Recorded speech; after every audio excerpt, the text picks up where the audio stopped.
¿Qué tal amigos de P1? Un P1 F1 distinto, porque voy a estar alejado de mi lugar habitual. Ya estoy en viaje rumbo a generación de nuevo contenido para P1 que se viene esta semana y en las próximas, por eso no estoy en el estudio habitual. Sí le daré el pase al análisis más meticuloso que va a hacer Diego Sorrero, como ya hemos prometido durante todo este año, y lo que pasó en Montmeló, por supuesto, teníamos que ponerlo al aire hoy lunes por la noche. Sí, solo diré un par de cosas. Una es lo importante de Franco Colapinto de haber puesto 5-5 entre las clasificaciones de la sprint y de los grandes premios, 5-5 en clasificación con Gasly. Gasly es uno de los pilotos con mejor prestigio en la Fórmula 1, con mucha experiencia y es realmente muy pero muy rápido arriba de un auto. Por eso para Franco estar arriba en clasificación es muy importante, teniendo en cuenta lo complicado que fue el fin de semana para Alpine, también para Franco, la degradación de los neumáticos que fue realmente complejo, y creo que poco a poco Alpine le empieza a dar el lugar cada vez más grande a un Colapinto que trabaja muy bien la puesta a punto, e indudablemente de esos datos absorbe Pierre Gasly para ir mejorando el andar del auto durante todo el fin de semana. Estuvieron complicados, pero no me quiero meter ahí porque va a ser un análisis muy meticuloso de Diego, que ya lo había adelantado este año, que después que nos pasaran Canadá, que pasara Miami, nos íbamos a meter en las pistas europeas. Y atento con lo que va a decir Diego sobre el análisis de Alpine. Ahí está la discusión. ¿Alpine es el mejor del resto? Bueno, hay diferencias en clasificación o en carrera, y me quiero dejárselo a Diego porque ha hecho un gran trabajo con respecto a eso. Y lo segundo que quiero aclarar, y ojo que esto es importante, con la Fórmula 1 de este año es un dato clave: Alpine es confiable. Algo que se le criticó en las últimas temporadas, especialmente la última donde estuvo Colapinto desde Imola del año pasado. El Alpine no había sido tan confiable y han logrado una gran confiabilidad. Franco llegó en absolutamente en todas las carreras, en los puntos y fuera de los puntos, y Gasly, sacando el vuelco en Miami, también llegó en todas, y es un dato clave porque los Mercedes se han parado, porque los McLaren se han parado, porque las Ferrari se han parado y porque el Red Bull de Verstappen no arrancó en Mónaco. Es un dato no menor, la confiabilidad que ha logrado Alpine, que en carrera disimula lo que está pasando o lo que pasará posiblemente en clasificación.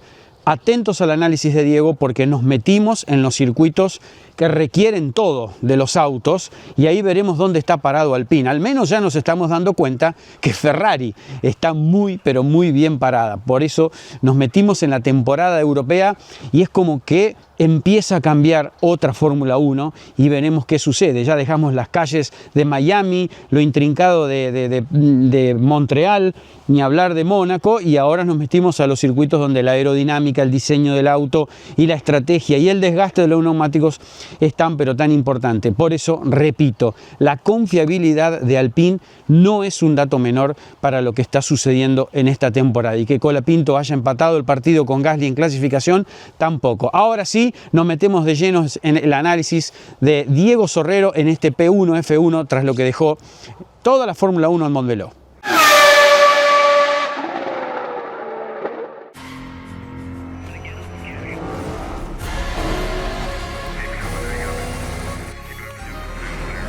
Si crees que podés y si crees que no podés, estás en lo cierto.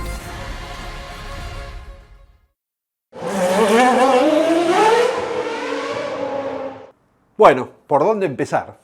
El análisis del Gran Premio de Barcelona de Fórmula 1, así se llama ahora porque el Gran Premio de España vendrá en septiembre en Madrid, realmente tiene muchas aristas para tocar. Empecemos por lo nuestro, por lo de nuestro piloto, del argentino Franco Colapinto, que tuvo un fin de semana mejor que Gasly, aunque terminó peor, pero que Alpine no tuvo ese nivel. Y acá vamos a hacer un poquito de memoria, porque cuando fue el análisis de Miami, cuando fue el análisis de Canadá, incluso de Mónaco, ustedes recordarán que dijimos, Mauro adelantó algo recién en la apertura, que una cosa son las pistas atípicas, que aunque haya cada vez más, son pistas atípicas, y otra cosa son las pistas de alta carga aerodinámica, los circuitos convencionales, podría decirse, como es Barcelona, como será Austria dentro de 2 semanas, como será Silverstone, Spa-Francorchamps y después Hungría, porque aunque es lento, tiene mucha carga aerodinámica. Después sí habrá un parate de un mes y ahí los equipos se van a poder recomponer. Pero lo que pasó este fin de semana en Barcelona es que empezó la temporada europea. Repito, hay que sacar a Mónaco porque es una carrera completamente atípica. Y empezó la carrera de los autos bien concebidos. Ustedes recuerdan que en las últimas competencias Alpine era el mejor del resto. Y varias veces dijimos en estos programas de análisis del lunes posterior a cada Gran Premio que realmente íbamos a ver si es el mejor del resto cuando llegara la temporada europea. Bueno, llegó la temporada europea encima en el circuito que todos conocen, absolutamente todos los equipos, los pilotos, los ingenieros, Pirelli, todo el mundo lo conoce. Y lo que pasó fue que Alpine no fue el mejor equipo del resto. Sí, a lo mejor en el resultado final de la carrera, y podemos discutirlo porque tiene mucho que ver con lo que pasó en la carrera, podrían haber quedado tranquilamente atrás de los Racing Bull e incluso de los Audi. Pero más allá de ese detalle final de la carrera, en el momento de clasificar, en el rendimiento puro del auto, los Alpine no pudieron llegar a Q3, ninguno de los dos. Colapinto fue mejor que Gasly y esa es otra vez nuestra referencia, con la que no tenemos que quedar, porque quedó la sensación después de Mónaco de que otra vez pareciera que el equipo pensaba solamente en Gasly o que el auto estaba perfecto para Gasly y no para Franco. Y recuerden que Gasly en las dos carreras anteriores había estado realmente perdido con la puesta a punto, mientras Franco le sacaba el máximo rendimiento al Alpine de esta temporada. Con lo cual, despojando fantasmas, pero aclarando sobre todo cómo son las cosas, veamos la referencia que todos tenemos con lo que pasó en Ferrari. Ferrari estrenó un gran paquete de reformas aerodinámicas este fin de semana, casualmente con el regreso a pistas convencionales. Cambió la trompa, cambió el ingreso de aire con un doble piso que tiene una entrada por arriba y una por abajo de una especie de plano horizontal. Los especialistas sabrán analizar bien cuál es la ventaja, pero marcó una diferencia con un piso muy distinto que cambió incluso la forma de los pontones y la salida del difusor. Toda esa variación aerodinámica que hizo Ferrari la hizo pensando en este tipo de carreras, justamente, en las que empiezan a partir de Barcelona y por 5 grandes premios consecutivos hasta el final, previo al receso de un mes que habrá tras Hungría. Alpine no hizo esa reforma.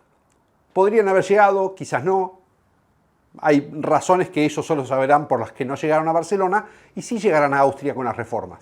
Pero Ferrari dio el paso que dio y le dio a Hamilton el auto contundente que tuvo Hamilton todo el fin de semana, más allá que después la estrategia jugó a su favor y lo vamos a analizar en un ratito, porque tenía un auto adaptado a este tipo de circuitos, un auto con una alta carga aerodinámica que no representa más ala, sino distinta forma del tratamiento del aire. Porque cuando uno le pone más ala, sabemos, lo que hace es frenarse en las partes rectas. Y aunque tenga aerodinámica activa, baja el alerón delantero y el trasero también, en las partes que se tiene que ir con mucha velocidad de curva, que no se puede usar los alerones planos, ahí es donde la aerodinámica inferior del auto hace la diferencia. Y eso es lo que hizo Ferrari.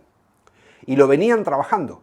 Entonces, la contundencia de Hamilton lo que nos hace es ver el espejo en el que tendría que mirarse Alpine también. Alpine no fue rápido a una vuelta, quedaron, repito, atrás de Q3, con Franco delante de Gasly todo el fin de semana. Listo, eso es lo que tenemos que analizar. Ahora veamos qué pasó en la carrera.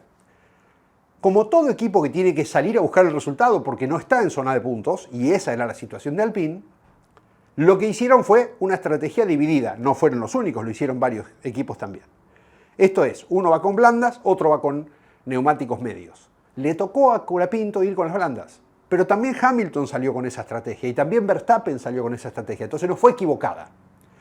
Quizás el resultado terminó siendo malo porque le salió mal a los tres, pero no fue una locura lo que hicieron con Colapinto, sino tomar el camino A y Gasly el camino B.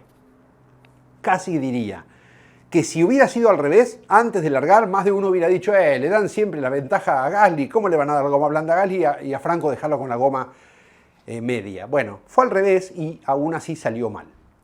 Una vez que empezó la carrera, Franco fue rápido al principio, se escapó, pero después empezó a penar. Igual que Hamilton, igual que Verstappen, a las 8 o 9 vueltas de carrera empezó a darse cuenta que la goma no iba a llegar a la vuelta 18, que Pirelli había dicho que era el rendimiento, la ventana de la 1 a la 18 para utilizar la goma blanda. Había mucho calor, mucho tanque de combustible lleno, mucho peso por el combustible, con lo cual la degradación de la goma blanda era mayor aún en la primera parte de la carrera. Además, salir todos en pelotón vas con aire sucio, entonces tampoco podés tener la mejor dirección, por lo tanto sufre más la goma delantera porque vas con el aire sucio del de adelante. Listo, ya está, había que sacarse encima esa goma, lo hizo Franco, y Alpine se da cuenta que le pasa algo parecido a Gasly, que tenía que hacer algo parecido y para Gasly un par de vueltas después. Con lo cual los dos salen con goma dura, la blanca, a hacer la segunda parte de la carrera. Y acá quedaron igualadas las posibilidades, la realidad es esa. Entonces yo tuve un déjà vu viendo la carrera cuando veía que Gasly venía, miren, tengo el detalle, vamos a repasarlo porque es interesante. Franco hace en la vuelta 16 1 minuto 23.7. Era buena la vuelta, con la goma nueva dura recién puesta, en la primera vuelta rápida que hace después de cambiar la goma. Cuando para Gasly y sale Gasly atrás, Franco hace 24.13, es decir, se va para atrás 6 décimas, pero Gasly hace 23.0. En la siguiente vuelta Franco hace 24.3 y Gasly 23.2. Ya le descontó 2 segundos y medio casi en 2 vueltas. En la siguiente 24.0 Franco, 23.5 Gasly, otro medio segundo. Y ahí es donde viene la orden de dejarlo pasar. Y este es el déjà vu que yo tuve con Le Mans 2018. Aquel día Pechito López iba adelante con el Toyota, Fernando Alonso atrás con el otro Toyota. Entran a la noche, y esto lo cuento como anécdota porque me tocó vivirla y sinceramente fue desconcertante lo que pasaba. A Pechito le dieron la orden de conservar, de administrar neumático, de cuidar todo durante la noche, pero no le avisaron que Alonso no tenía ese plan. Con lo cual Pechito venía haciendo el ritmo que tenía que hacer y de golpe le aparece Alonso pegado atrás. Le descontó el minuto y medio que llevaba, recuerden que Le Mans es un montón, pero en 24 horas eso no es nada, y sobre todo si engañan al de adelante. Yo no digo que lo engañaron a Franco. Franco venía claramente administrando neumático, porque repito, hizo 23.7 antes que salga Gasly, y después él se fue a 24.3, 24.3 y 24.0. No eran malos los tiempos, pero Gasly venía siendo 23.0, 23.2. Entonces cuando se le viene encima y le dan la orden, Franco se desconcierta, no entiende, pregunta por qué y le dicen que tiene que dar el paso igual. Gasly le había descontado todo. Gasly venía quemando la goma, después lo vimos porque empezó a ir un poco más despacio y Franco mantuvo su nivel. Es decir, Franco estaba efectivamente administrando el neumático. Pero Gasly hizo el gasto para descontarle, no sabemos si por orden del equipo, por desobediencia propia, si estrategia con su ingeniero, no lo sabemos. Pero gastó toda la goma para llegar a la cola de Franco y si se quedaba ahí atrás iba a gastarla toda porque iba a quedar con aire sucio. Entonces le dan la orden a Franco de dejarlo pasar. Y la verdad que sonó feo. Pero si uno mira los tiempos no tenían por qué no hacerlo porque Gasly venía realmente mucho más rápido. Entonces había que cuidar el resultado de Alpine. Y antes de terminar vamos a hablar de lo que pasó con Mónaco porque ese podio que le devolvieron a Gasly estuvo perfecto, pero terminó pagándolo Franco Colapinto, creo yo. Esto es muy personal. Bueno, listo, ahí terminó la carrera de Franco. Quedó atrás de Gasly, ahora sí con aire sucio, y aunque mantuvo el ritmo, ya iban hasta el final. Siguen juntos, llega a la vuelta 36, recordemos que en la vuelta 40 es el Virtual Safety Car por Alonso. En la 36 para Franco. Gasly venía haciendo 25.0. Salen, Gasly hace 24.3, Franco 23.1. Siguiente vuelta, Gasly hace 25.1. Franco 23.5, vuelve a descontarle una barbaridad. Le lleva 20 segundos en ese momento, Gasly a Franco, y él tenía que parar.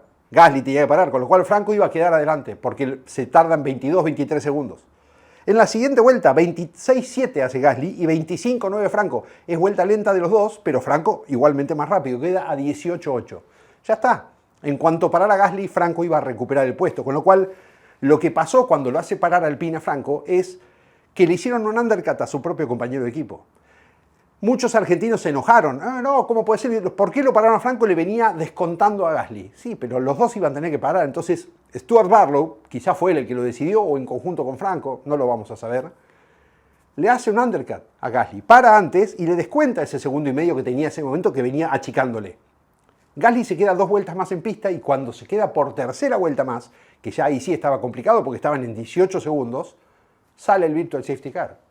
Y entonces para Gasly, pierde 10 segundos en vez de 23 y listo, automáticamente queda adelante. Fin de la carrera. Ya está, no hay nada que quejarse. Después viene la consecuencia de lo que pasó y es casualmente en esa vuelta. Porque recuerden que como Gasly venía despacio y Franco descontando, llegan a la vuelta 40, 39 de Colapinto, pero la 40 de la carrera porque ya tenía una vuelta menos, y hace récord personal en el sector 1 Franco, Récord personal en el sector 2, que es donde lo penalizan por exceso de velocidad. Récord personal de la carrera. Y ahí vamos a mirar, o sea, esa es la circunstancia. Franco se encuentra con el Virtual Safety Car, con su compañero que ahora sí iba a poder parar sin perder el puesto, y él venía descontando con el cuchillo entre los dientes. Esa es la circunstancia, es el escenario. Fue mala suerte, y bueno, sí, mala suerte. Eso pasa. Después vamos a la discusión de si lo penalizaron mal a Franco o no. La realidad es que, miren, cuando entran al sector, donde saliendo de la curva 9 para ir a la curva 10 de arriba, está el panel de bandera amarilla, el panel electrónico de bandera amarilla, las velocidades son 212 Norris. Hablo del grupo de pilotos que venía justo ahí, en ese momento. 228 Franco. Recuerden, 212 Norris, 228 Franco. 215 Lawson, que venía atrás de Franco. 217 Antonelli, 224 Russell. Muy cerquita de la velocidad de Franco. A la siguiente medición, unos metros más adelante, 211 Norris. Franco frenó y bajó un cambio, y así todo estaba en 226. 213 Lawson, 216 Antonelli, 223 Russell. 226 Colapinto, 223 Russell. 3 kilómetros de diferencia. Al siguiente sector, ya entrando en la curva, donde estaba el auto de Alonso al lado de adentro, 211 Norris, 217 Franco, ahí sí bajó bastante, 205 Lawson, 210 Antonelli, 215 Russell. 2 kilómetros más lento que Colapinto. Y finalmente, cuando llegan a la curva, donde ya se ve el panel y empiezan a acelerar nuevamente, estaban en 207 Norris, 208 Colapinto, 197 Lawson, 202 Antonelli y 207 para Russell. 207 Russell y Norris contra 208 de Colapinto, 1 kilómetro. Lo sancionaron a Colapinto. A Russell no, a Norris tampoco. Y uno siente que es un poco injusto, porque es realmente poco. Además, el veredicto de los comisarios, después de charlar con el piloto y el ingeniero de Alpine, con el piloto argentino, fue que había levantado efectivamente, incluso frenó y bajó un cambio, está marcado en la telemetría,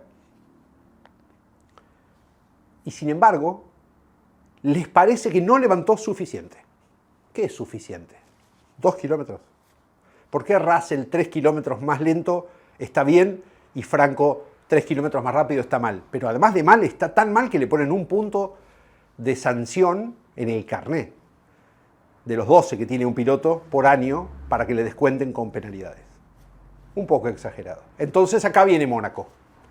Y no es descabellado pensar que Briatore les ganó la pelea, muy bien ganada, porque realmente la FIA cometió un error grosero en Mónaco, midiendo, como explicamos el lunes pasado, la velocidad en base a los metros recorridos, y los metros estaban mal medidos. Entonces, si hubieran dicho que en vez de la velocidad era que pisó la línea, nadie decía nada, pero ellos mismos se atraparon en su propia trampa, sin querer, sin darse cuenta, y bueno, pisaron el palito. Alpine lo reclamó, Alpine se sacó el podio de Gasly nuevamente, fue merecido, yo lo dije el lunes pasado y me hago cargo, era muy injusto hacerle perder el podio por algo que era cortar una curva que estaba mal marcada, o marcada pero sin delimitación física, solamente una pintura, y decir que era por la velocidad.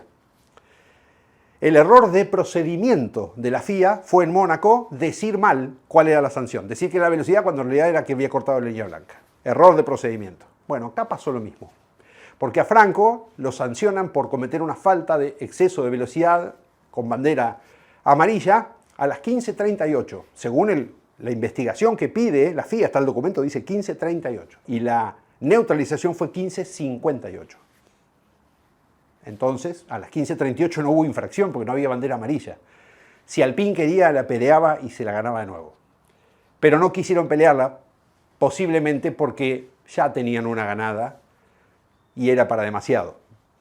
A Franco la verdad que le cambia muy poco, octavo décimo, por suerte sumó igual. Si hubieran estado 9 y 10, Franco caía fuera de los puntos, ya el perjuicio era distinto porque era quedar fuera de los puntos. Acá sumó, en vez de octavo, décimo.